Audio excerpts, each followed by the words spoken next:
যাতে 1 আগষ্টৰ পৰা প্ৰতিটো চৰকাৰী আঁচনিৰ সুবিধা নিয়মীয়াভাৱে অসমৰ ৰাইজে পাব পাৰে। বিভিন্ন বাতৰি কাকতত বেলেগ বেলেগ কৰি কথা ওলাই আছে, আঁচনি বন্ধ কৰি দিলে, অমুক কৰি দিলে।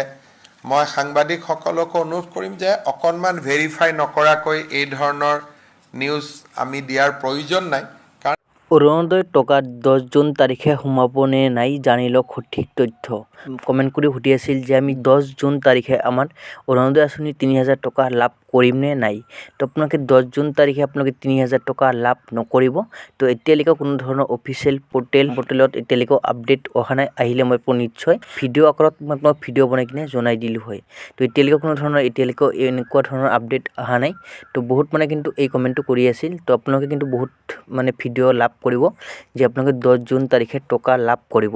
তো এনেকুৱা ধৰণৰ ভিডিঅ'ৰ পৰা আপোনালোক অকণমান দূৰত থাকিব। তো আপোনাৰ ডক্টৰ হিমন্ত বিশ্ব শৰ্মা ছাৰে কিন্তু নিজ মুখেৰে ঘোষণা কৰিছিল যে 1 আগষ্টত মানে অৰুণোদয় আঁচনি হওক, আমাৰ অসমত যিমান আঁচনি টকা দি আছে, যেনেকুৱা ধৰণৰ বাবু আঁচনি, নিযুত মইনা আঁচনি, বৃদ্ধ পেঞ্চন, এনেকুৱা ধৰণৰ যিমান আঁচনি আছে, এই আঁচনিবোৰ মানে 1 আগষ্টৰ পৰা আপোনালোকে নিয়মীয়াভাৱে আপোনালোকে লাভ কৰি থাকিব আপোনালোকৰ বেংক একাউণ্টত। আপোনালোকে কেইদিনমান ৱেইট কৰিব লাগিব, কেইদিনমান ৱেইট কৰিলে আপোনালোকে এই টকাটো লাভ কৰিব। তো আৰু যিসকল মানুহে অৰুণোদয় 4.0ৰ বাবে আবেদন কৰিম বুলি ভাবি আছে, এই সকল মানুহৰ কাৰণে আহিছে এটা ভাল খবৰ। কেইদিনমান পাছতে আপোনালোকে অৰুণোদয় ফৰ্ম আপোনালোকে ফিল আপ কৰি কিনে জমা দিব পাৰিব। তো আপোনালোকে কেইদিনমান ৱেইট কৰিব লাগিব, কেইদিনমান ৱেইট কৰিলেহে আপোনালোকে এই ফৰ্মখন আপোনালোকে ফিল আপ কৰিব পাৰিব।